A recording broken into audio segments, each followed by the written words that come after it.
Hello, everyone, and welcome to Sundays Are for Contemplation. I'm here in the studio with Nicole and Ruby Rhizome. Hi, guys. How are you doing? Hello, hello. I'm doing really good. Um, Recording this after Valentine's Day, so good stuff, good stuff. Yeah, Hello, so I'm doing very fine. Thank you, and thank you, girls, for having me so much. It's really an honor for me. of course. We'd love to have you here, and we're super excited to get to talk to you today, especially because you're one of the leads in the Primavera Digitale art residency that we're involved in right now. And it's been a very fun and exciting experience so far to get to work with all of these different artists. You're an artist yourself, and I'm curious, you want to tell us a little bit about what you do, where you are in the world? Yeah. Yes, for sure. So I actually come from a pretty traditional background. So I finished Academy of Fine Arts in Brera in Milan, also the master studies, and so I come from painting field. Um, I started also to study a bit about Web3 and about decentralized technology, and my friend actually introduced me to it. She's also an artist in a space, and since also I have always been inclined to, let's say, more interdisciplinary way of approaching studies and art and also sciences, kind of like old school, the Platonic school that we are talking about in the residency, where, let's say, artist is not just an artist, but he also studies multiple fields. Mhm. And we can say that that's why I was also very much attracted to the decentralized technology and even philosophy, let's say, where you don't have a hierarchical structure, but rather an interdependent, but at the same time autonomous way of, let's say, system of functioning. And so that's how I started also to build up my projects, where I also use data and not only painting, but we can say more cyborg kind of art, where I can unite my emotional approach to art, which I think is very intuitive. And as every painter can say, you just tap into that and you go with the flow and you let it take you. Of course, there are some rules and constraints that you have to follow, but in those rules, you're also allowed to break them when you know them very well. And then also the intellectual approach, which is maybe based on data and based on research. It can be based on um, even, let's say, the fields that are very, you can say, opposed to art. Traditionally observed, they are opposed to art, but I think that in the society today, we're kind of getting over those binary structures, which can be science, it can be physics, it can be Mhm. medicine. Yeah. Yeah, no, I was gonna say I totally agree. Something that we've talked about like on this podcast before, or that I always think like artists are like the first creative minds to like kind of ch create the first change in the world, if that makes sense. Because I mean, you guys are the ones with the minds that can actually like come up with an idea of how, and then the world ends up reflecting that. So for a lot of people that are like, oh, like art, like it's not like a serious thing to do, or like I don't know, any kind of really negative comment that they have towards art, like you said, that kind of clash with like I don't know, like very mathematical ideas or whatever. But I'm like, no, no, no, like these people are creating like the new system, and you just aren't realizing it because I don't know. That's just how I see it. So I think it's really amazing to hear you like, say it and speak about art in this way because we totally all agree on this. Yeah. But yeah. Yeah, also like when you look at the history and some of the most brilliant artistic minds, but then you also look at the history and you look at the scientists and their minds, they are actually very similar and they talk about Hmm. very similar themes, if not the same sometimes. And you know, when you hear Einstein, he's saying, "Oh, I think when he wrote his letter to his daughter, he said, "Oh, we will realize that the most powerful force in this universe is love," and it's something that's maybe you would expect an artist to say or somebody with their head in the clouds. Meanwhile, it's Hmm. Einstein stating that. So you get to that very fine line where everybody who wants to observe or learn about what is not yet seen but can Hmm. be maybe felt intuitively, and you want to bring it in some form into material world, either through writing, through ideas, through data, through scientific research, painting, art of any form. um, you have to go through the same process of having idea, executing it, and showing it to the world. And there is no then difference between artists, scientists, or any kind of, let's say, research. Yeah. I find it like so fascinating too, like artists, especially one like yourself, like you guys can pull inspiration from so many different aspects of life. And I don't know if you want to share a little bit about what inspires you maybe the most to create something, or how it was for you when you first realized that you wanted to be an artist, or is it something that you always knew? Yeah, so that is a very tricky question. I actually once tried to remember when it was the first time that I realized I wanted to be an artist. I really like was meditating on it, and I was thinking for hours and hours, and I could not remember. I think it's a series of things combined together. And I do believe that if you start creating when you're young, you kind of can even feel that in a child. I had really great support from my parents that they discovered it in me and they kind of nourished it. Mm-hmm. Because I was writing poetry when I was a little girl, and they really supported me in that. And um, so it just kind of I was just following the flow, and it was just the only way to go. I didn't have another path to follow. And then, let's say, poetry became more visual arts then became integrating also different aspects that I also interested in into the visual arts. Then it became digital research. So it's just evolving, but I would say it's a path that I could not choose. Mm-hmm. And sorry, you asked me another question.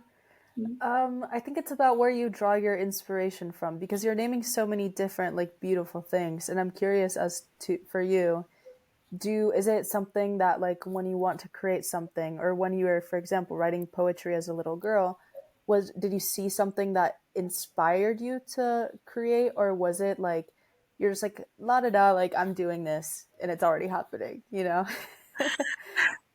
So that's also a very interesting question because there is one theory that I strongly believe in, and now I really want to also praise David Lynch that passed not long time ago. That he also stated this in a similar way, um, that there is a field of information so around us, and um, so let's say the we have data all around all and we are all the time translating it through our bodies and emitting it also in that space. So because many artists and scientists would say when you get an idea it's kind of like this feeling of electricity. You just kind of get it. And I believe it is the moment where you're able to process that data that you received and make it conscious. You're like, okay, this I just received, and oh my God, I think it's this, I should do something through this. And then since we are also all individual persons, as well as we are all kind of one consciousness. So through our individual experience, we would then translate that data into different forms of art or science or ideas that then we can work on. And that's why they become also individual because they're kind of colored by our personal experiences, by who we are, what we live through, and they are never quite the same as we receive them. but they are our way of reading them. Hmm. You have so much knowledge. I love it. Yeah. Yeah, I'm like listening. I'm just like I'm Yeah. entertained too. I'm learning right now. I'm like, oh. No, exactly. Especially like with like the Einstein quote and then the David Lynch quote. How do you keep up? Like, do you just like do you study like this? Do you like put yourself to read different things, or is it something that you just naturally like you remember all of this and like I don't think I do anything else in life. No, I'm joking. Of course I do, but I think uh, I am very Mhm. curious, and I really want to understand what is not seen. I'm very attracted to what is beyond our perception. I think we are very powerful, Mhm. and we don't even know how much power we have in us. And so, for me, trying to understand that I researched many different fields, Mhm. and what really interests me kind of remains inside of me. Yeah. Yeah. I was I gonna think ask. Oh, sorry. no, Oh, go I was. ahead. Go ahead. Like, based. I mean, since you say you're very multidisciplinary and have kind of looked at and learned about a lot of things and are very curious, are there any like specific fields that you're like, or subjects that you're like, oh my gosh, like this just like clicked in my head that this makes so much sense. I don't know if that question makes sense, but it's a little abstract. Yes, yes, it does. I think I go through periods. So, for example, when I was in academy, the my during my bachelor studies, I was very interested in psychoanalytics, and so then I just throw myself in it. I buy all the books on it. I learn who were the main thinkers, and then I just cannot stop until I study it all.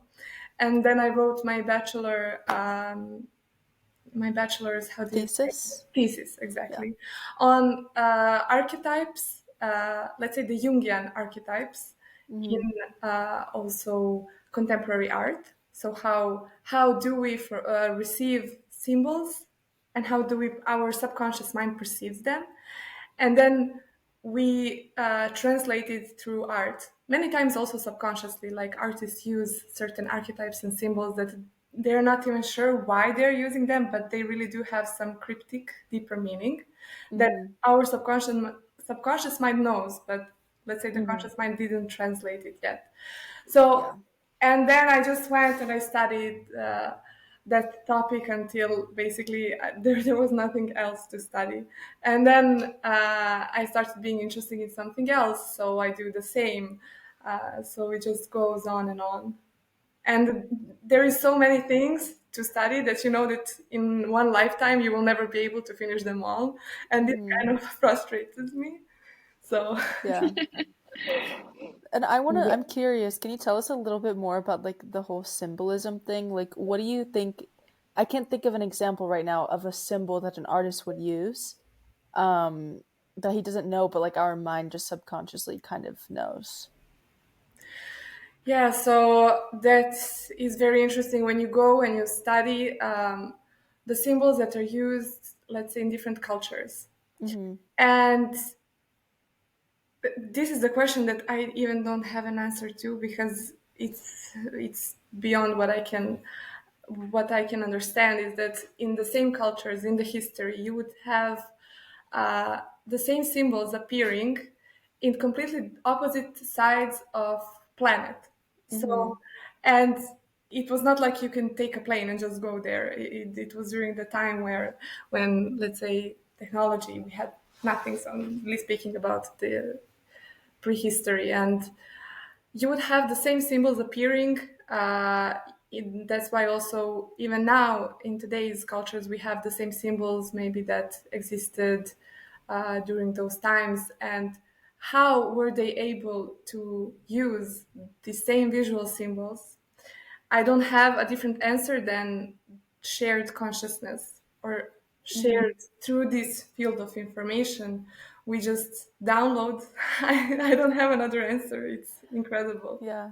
Could No, you give I us an, oh, sorry, I was gonna say, could you give us an example to like maybe a specific archetype that you've like analyzed that you're like, oh, this was seen here and here, just so that our listeners can kind of put an image in their head about it. Yeah, for sure. So, for example, we have a pattern of seed of life, which for sure you've seen. It's like a flower in a circle, and then you uh, have multiple flowers, just adding one to another by creating circles. And this pattern, for example, was found in ancient Egypt, but then it was found in India, then it was found in now I cannot really remember, but for sure, if you Google it, you will find some writings about it. It was found in multiple locations at the same time, Mhm. and how I don't know. I have no idea. It's really incredible. Hmm. I remember this is kind of reminding me of like there's a time where like I was obsessed with conspiracy theories. And especially like I love the ones that we're talking about, like why like the Mayans, the ancient Egyptians, whatever other culture at the time, like all created the same pyramids around maybe the same time period. And like you're saying, like they're on opposite sides of the planet. And there's just so many different like ideas as to why it could be aliens, it could be like some sort of like collective consciousness, it could be anything. Um, but I do think it's really freaky sometimes how like I'm like I don't think anyone has original thoughts, and that's something that for me in my poetry, it's something that I like tap into because I'm like if I've experienced something before, if I've ever thought something before, the chances are with like the 8 billion people that are alive right now, and the I don't even know how many billion people that have existed before and will exist in the future, someone else has to have had this thought, and it's just like that like tapping into that, I don't know, it's just for me it's like it's all part of this like the Human pyramids. experience. The pyramids. Oh Yeah. my God, just to tell you that how much this is true, just today I posted and I wrote, do we really create something new or do we just use the already existing information? So Literally. yeah, this I really agree with that. And also, like when you get a new idea, let's say for maybe an artwork or for some kind of innovative project, I always sit and I say, okay, now I'm going to do a research, and I know already that I'm going to find another Yeah. 3 to 10 people who have exact same idea, who had exact same idea, Yeah. and I should just accept it. Oh my god, I saw like this really funny story related to this that I was like I don't even know if it's true or not, but this used to happen to Michael Jackson that he would have an idea for a song, and even if it was like late into the night because he thought that the artist Prince would also have the same idea at the same time, he like had to create the song immediately because he was like I know that guy is going to have the same thought. And it's just like I really think that like it's low key true, like when you get an idea sometimes you have to act on it because someone else is going to have it. Exactly. Now we're going back to the theme, like downloading information, because in that moment, let's say that information is really around, and you Mhm. know that you downloaded it, but for sure somebody else will too. So you Well, have Yeah. I, to act on it as well. yeah, yeah. I mean, I was gonna say, like, kind of commenting on what you said earlier about like how like our experiences and like situations, maybe like even though we can all like download this information and have the same idea, like how we actually execute the idea, if that makes sense, or get creative with it, then is like influenced completely. I mean, I don't want to say chance, but like by chance because of the person that we are and like where maybe where we were born, our culture, like our experiences and our surroundings. So like maybe like the idea is never original, but like I feel like the product always ends up being slightly different. I don't know. Humanity is just so interesting. Like, but yeah. Totally. Yeah, that's for sure, because we all have different experiences and different blueprint in us. So that is, I think, the point, to just see how to see the same truth through many different lenses. And you Hmm. cannot say about anything that it is completely true. And nothing is also completely not true. So Hmm. I think it's just to be contemplated on, rather. Mhm. Yeah. Yeah, I was reading like this philosophy book the other day, and I can't remember exactly which philosopher said this, but it was about him hating the idea of truth because he would say that there is never any a singular truth, and if anyone were to tell you that there is one, that's just them like manipulating you into believing something. And I agree with it because I'm just like there's a thousand different interpretations of the same exact thing. And so I don't know. I don't think there is a universal truth. Yes, I agree. I agree completely. Yeah. So then what would you guys call this, like a, I guess the idea that we don't have original thoughts? Maybe it's not a universal truth, but it's like a universal human experience, maybe? I mean, now if maybe the thoughts are original, but I mean maybe they're not original, but they are colored through our original essence, Yeah. an individual one, because for sure we are all different for a reason, and so in a way they are original and they are not. So there is not truth here as well that you can say Yeah. completely. Yeah. I love how abstract this is.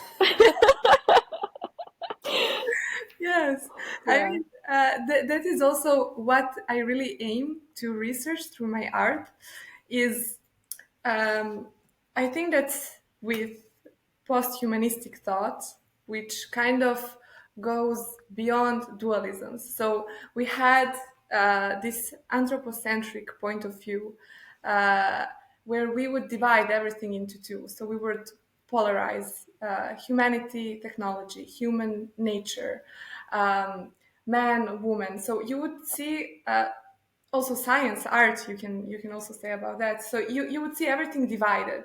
Meanwhile, everything is interconnected and interdependent. So to go beyond that dual nature is also to go beyond seeing the world through only one lens. And that is very difficult for humans because we really have to go beyond our ego and to accept that many things we will not be able to understand, and that there is not one thing that you can completely be sure about, but that everything is truth. And it also puts you in this humbling state where you understand that everything depends on everyone, and even technology, we have to be, I believe, careful with it, and we have to be conscious with it, and we have to even take care of it in a way. And to have that approach requires a lot of sensibility and a lot of understanding, and always thinking also about the other. And this is what I really aim to. Um, this is what I research actually in my art, is to how to go beyond, which is also a struggle with myself, I think, how to go beyond these dualisms and how to see everything as interconnected and interdependent hybrid system of Hmm. one reality rather than just opposing truths. Yeah. Yeah, no, it's super amazing. I think more artists and people need to think like this. I think there's definitely has been a change, at least. Like, I mean, I study international relations, and all they talk about is interconnectedness and systems thinking. But if you look at it, people barely started to understand like systems thinking in like the last 50 years, like properly, which is insane, you know? But I think we're going on the right track because now that they're at least talking about it in an academic setting, and now we're going to start seeing more people, hopefully, thinking thinking more about these abstract things, and like you said about the ego and like realizing you're not going to know, it's very true, and it's scary, but it's very valuable. Yeah. What do you mean by systems thinking in IR? Like that everything is just like interconnected? Yeah, so I literally had a course that was called like systems thinking, and it's basically like how you tackle I guess there's different kinds of like problems, like complex, wicked problems that are just so intertwined, and there's so many stakeholders. Hmm. And so from that, like you just have to figure out like for example, like climate change is like a, I guess like a wicked problem. It's like very complicated. There's so many stakeholders, so many like reasons and structures that just make it impossible to like address. And so it's kind of like how do you come up with solutions for these problems? Well, you have to think about not just the politics behind it, but also the science or like the economic situation, and like um yeah, basically it's just not thinking linearly. Linearly. Hmm. But And to me, like I'm like, oh, like this is just like normal. Most people think like this, and then you realize like a lot of people don't, and it's like, you know, but Yeah. yeah. Oh. Um, but yeah, I guess back to like also artists producing in with this like in mind. Do you find that you're like one of the few artists that kind of approaches it this way, or are there other people that you've come into contact with that you like see also have the same mentality as you? Honestly, I know a lot of great artists that does have this mentality, and of course, I cannot say every artist has this mentality, and it's also very easy to get caught up Mm-hmm. with thinking more about sales and maybe um, you also get very comfortable in your own style, where you Mm-hmm. stop a bit to question certain things. I think as an artist, you have to always put in question your art, and whenever you feel like you're comfortable doing what you're doing, means that it is time to question it and Mm-hmm. criticize it. Honestly, I have found more of this type of thinking in my academic um, circle. I would say because maybe they are more prone to studying, to philosophy. Also, in let's say traditional circles, you are not accepted even if you don't have a certain education or a certain. Then you can have different thinking, you can have different opinions, and you can have a debate, but you have to have a certain educational background.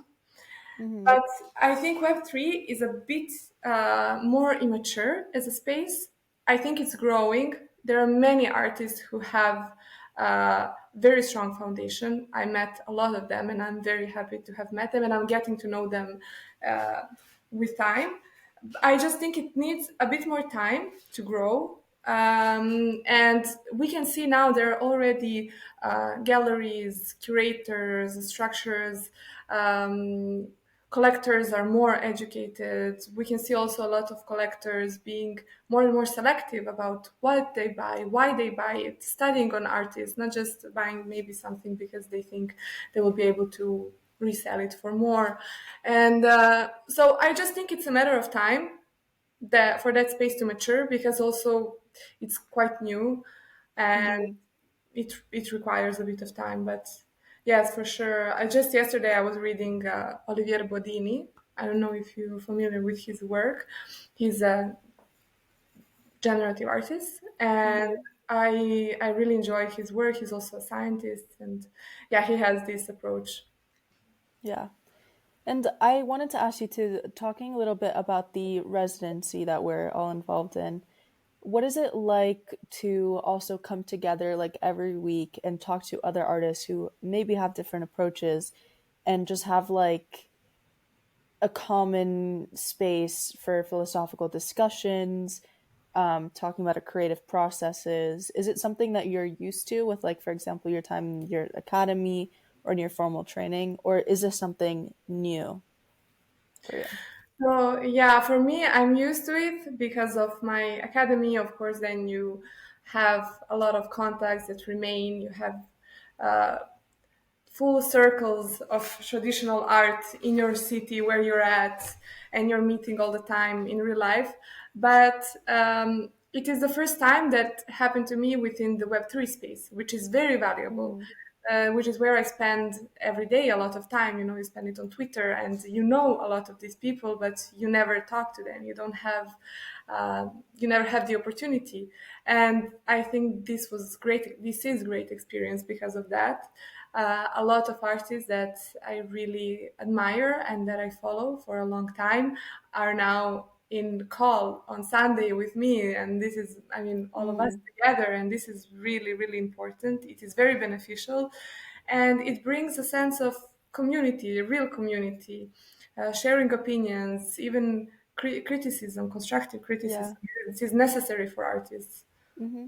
And as a mentor, also, how do you feel to be mentoring some artists that, maybe have not had much experience with minting anything or are just starting out or have different approaches? How does it feel to be like on that side of things? So I think that it is very important to meet every person individually to Mhm. see what they like, what they do, why do they want to do what they want to do, and then let's say the technical part, the minting process is the easiest one, of course. I always believe that any kind of medium is just a tool helping us to do what we are doing, but what we are doing is the main point. Mhm. So yes, a lot of great artists, a lot of great ideas, and I think getting to know the essence of them is what is most important. Yeah. And I'm curious too. I don't know if you explained this at the beginning or not. I don't think so, but how long have you been in the Web3 space? Like, how was it for you realizing that there was this community of people out there? And like you said that you've been in it for a while. Um, so how has it transformed also in the time that you have been in it? So, I mean, for a while for me, but I think for some people that are in the community is maybe even quite short time because I'm active for about 2.5 years. Mm-hmm. And but I know about it from before because of my friend. Mm-hmm. And I would say how it has changed, I would say it's maturing. This is the term that I would use. Of course hypes come and go, but it's something that you cannot follow or rely on. I mean, you can, but I don't think it's sustainable. But when we like look at the stable part of it, I think it's slowly maturing. And I would say I'm meeting a lot of interesting individuals because many people also who are not artists who are in the space have completely different point of view on some things, but at the same time have similar values. So it's an interesting combination to see people who are very interested in living freely and in Mm-hmm. autonomous way, and everybody has a kind of entrepreneurship mindset, Yeah. and I think this is what is very important. Mm-hmm. Yeah. I think also too, one thing I've encountered with like the Web3 space, like you said, is that there are a lot of people that have an entrepreneurial mindset. Um, and I think that's one of the things that I think we want to like cultivate more with the foundation is just for those artists who maybe their thing is just creating art and don't know how to market themselves well, kind of finding the right resources for them to just market themselves and like how to like succeed commercially.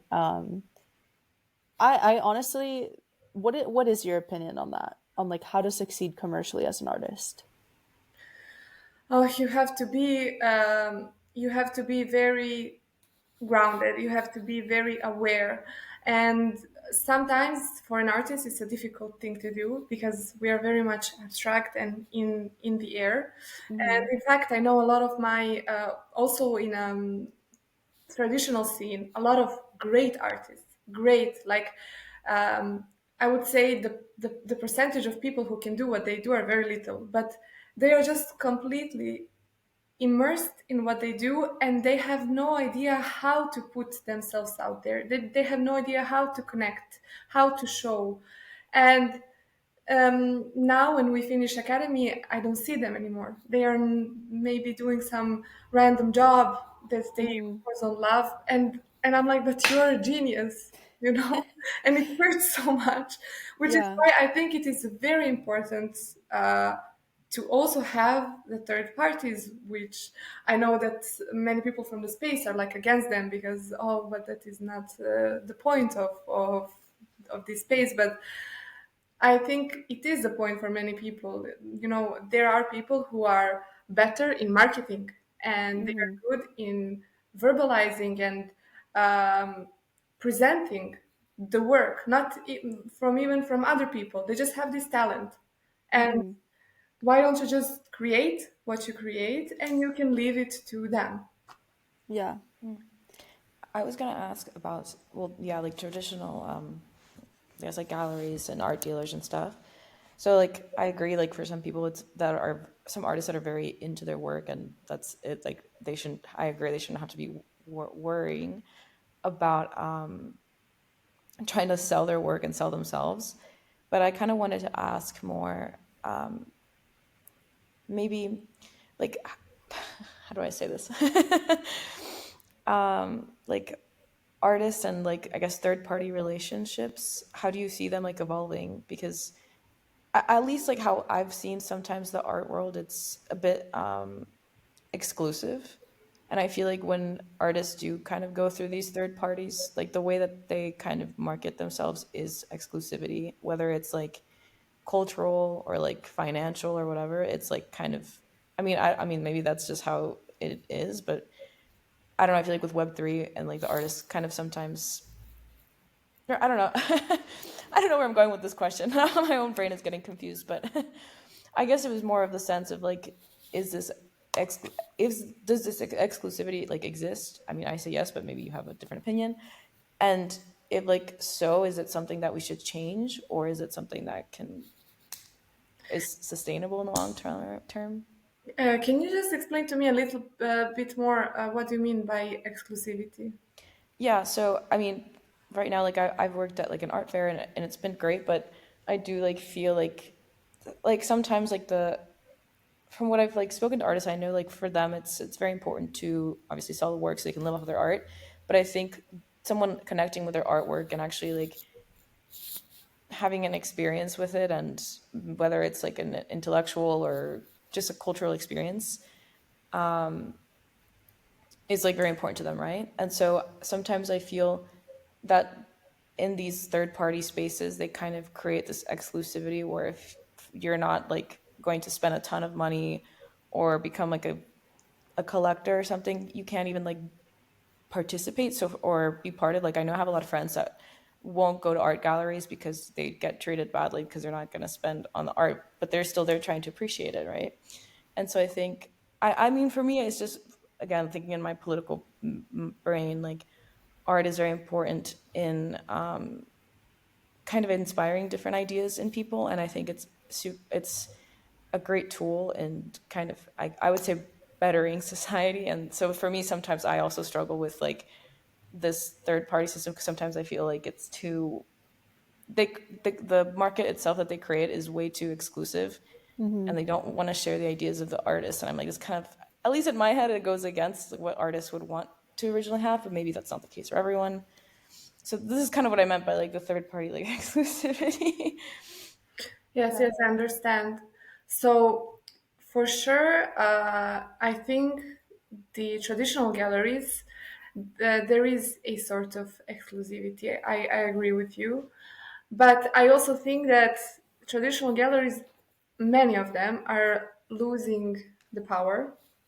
So, what I think is the future, in even in let's say all markets of art would be more with art managers or art dealers, so it would not be kind of this institution but more individual who is able to uh, sell your work, who has their connections, who has also education on you and your art. This is something that I think is between those two, and that is the best option.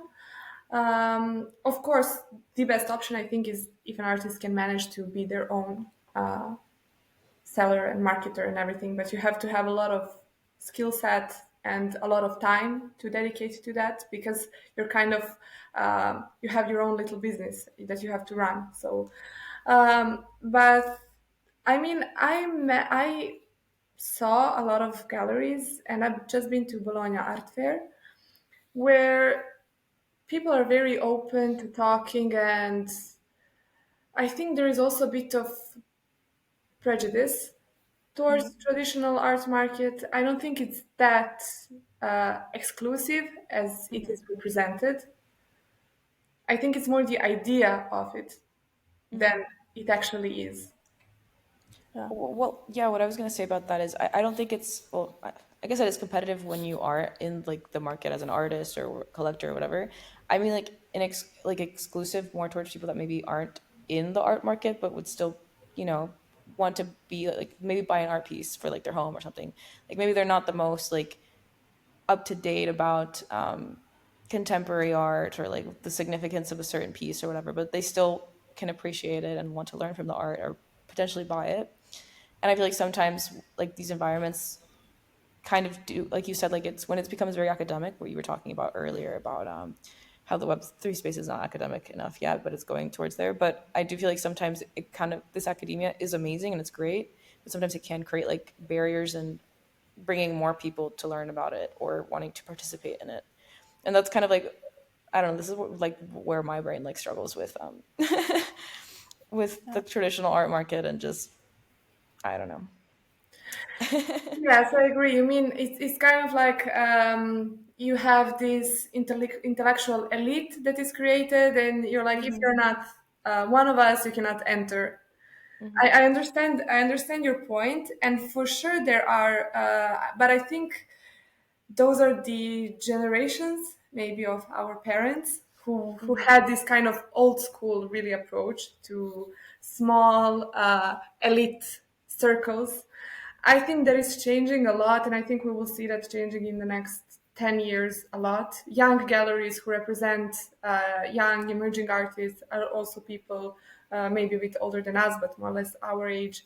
They are super open, chill. Like I know my friend and her galleries, like they go out every Friday to drink. You know, they're pretty much down to earth. So I think what you're talking about is kind of what is currently dying off in traditional Yeah. art market. That's good to hear. Because Yeah. definitely it's something that I've like noticed and something that I haven't liked. But I do agree. I think there is our generation, our younger generations are changing we're changing everything. Yes, like, yes. like, but yeah. So if I don't know if you wanted to ask a question or anything.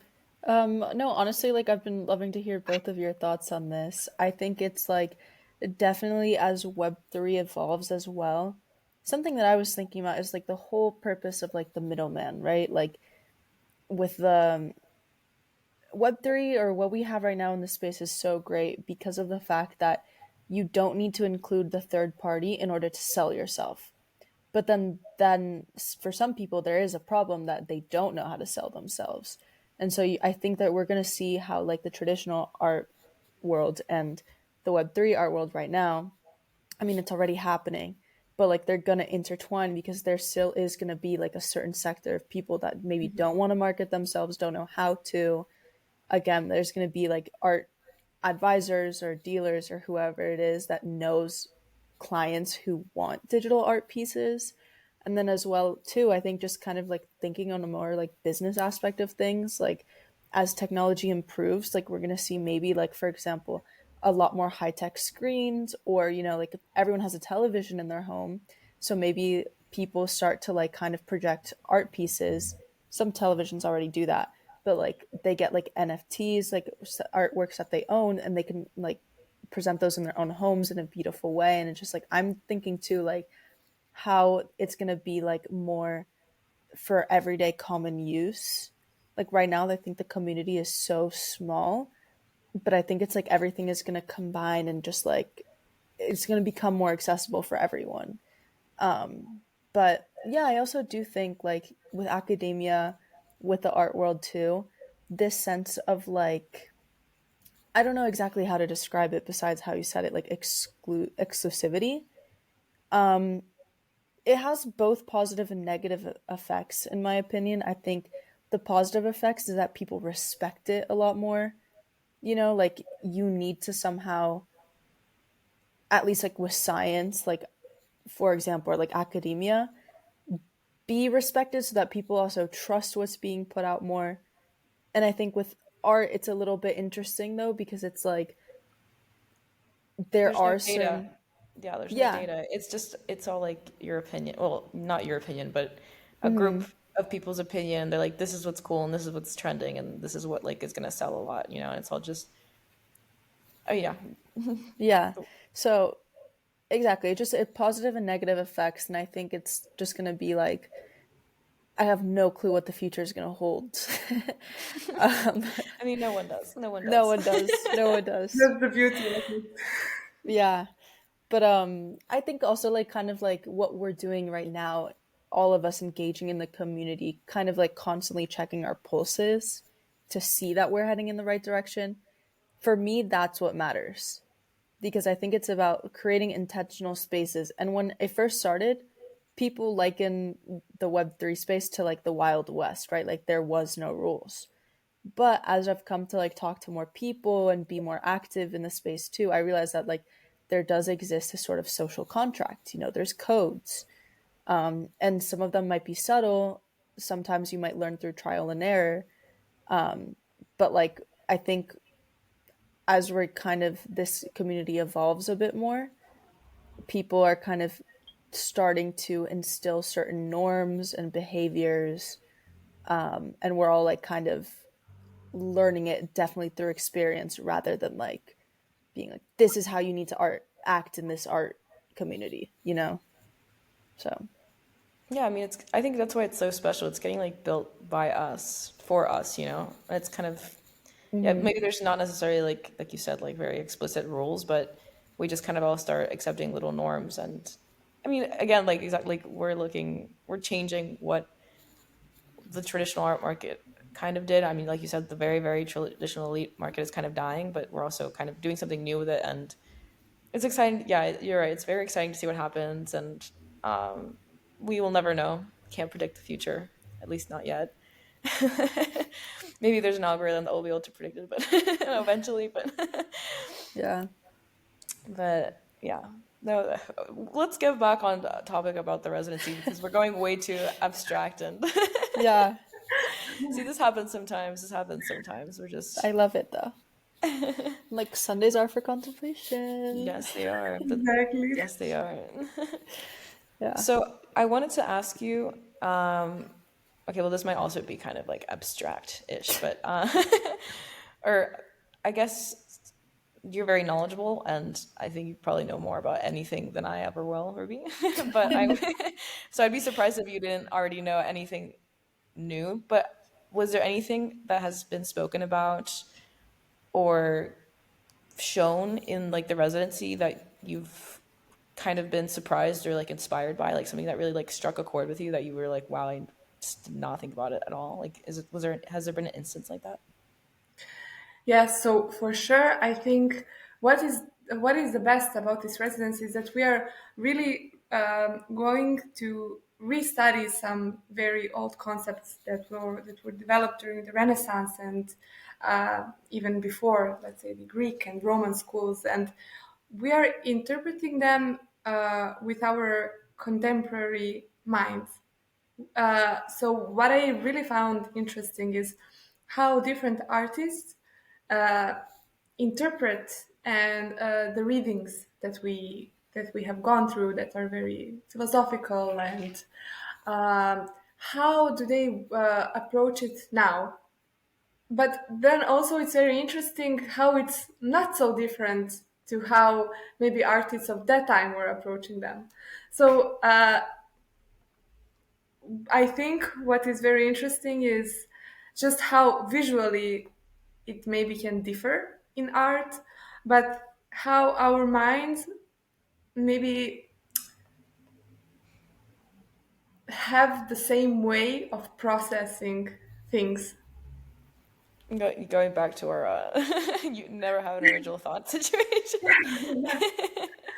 Yes, but I mean, for sure, also seeing the same theme heard from 20 different people, and it's always very fascinating because we are so used to our way of thinking and our own brain that you know just hearing something even maybe very simple that somebody else says can wake up a completely new thought process in you.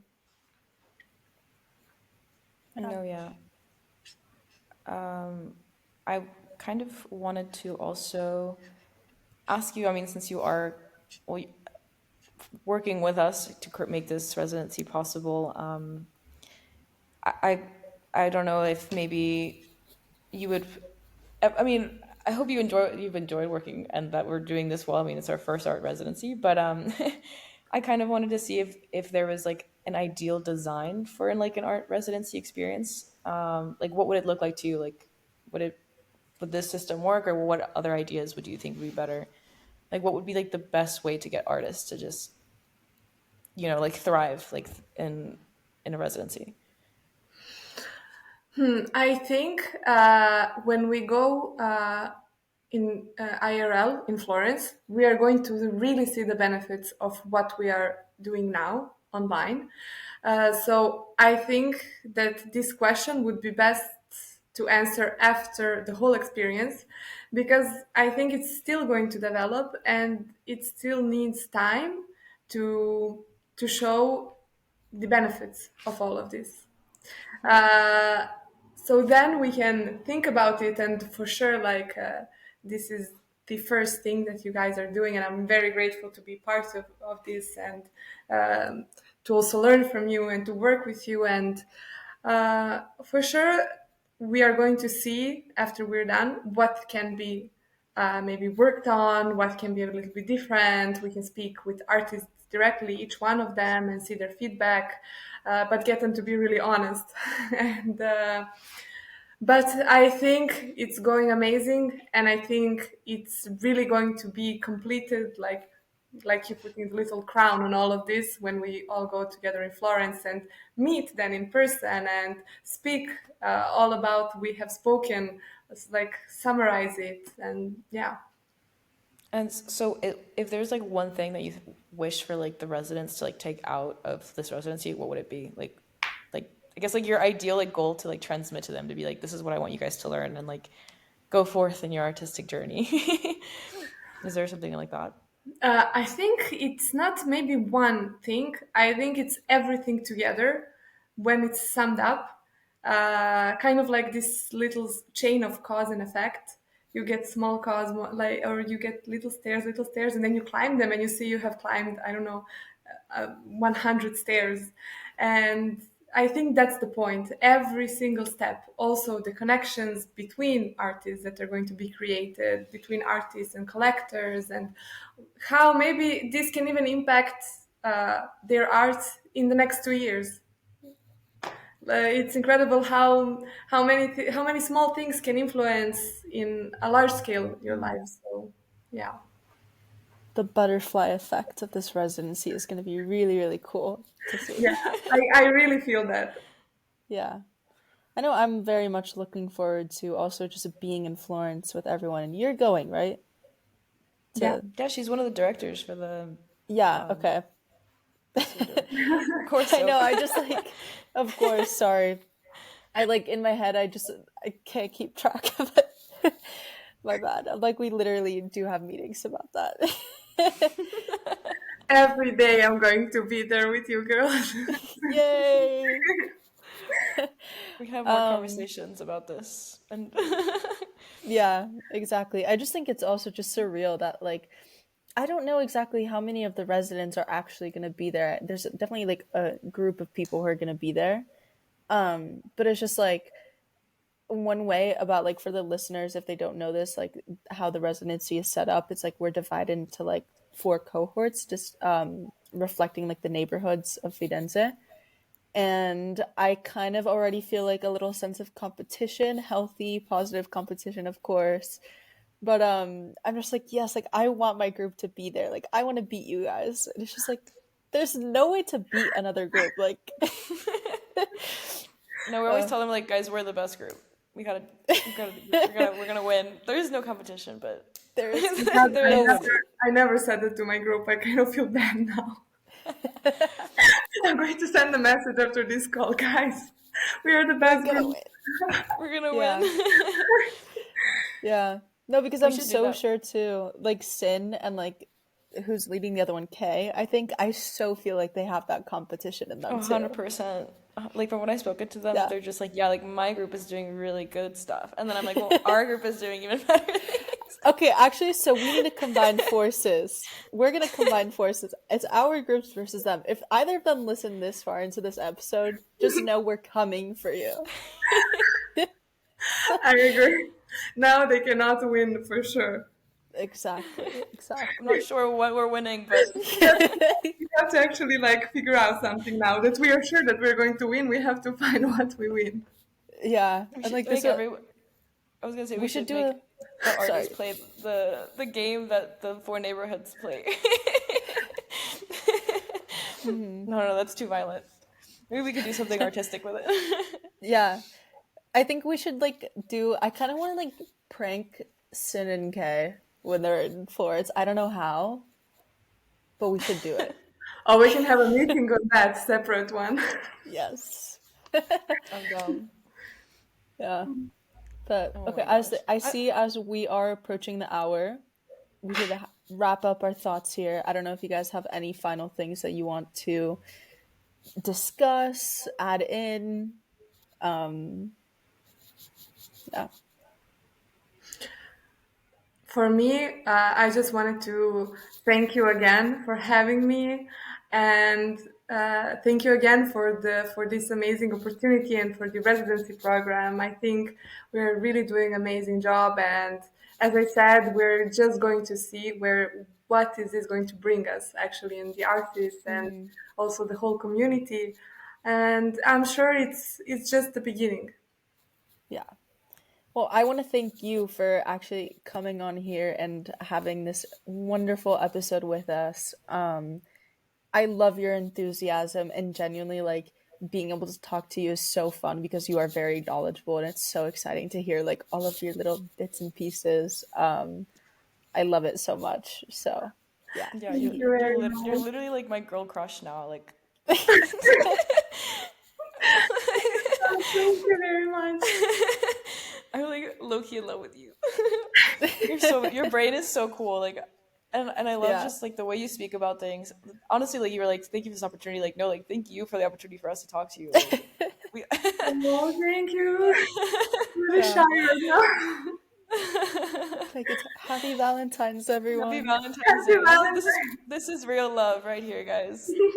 The friends that you can have these conversations with. I love it. I love it.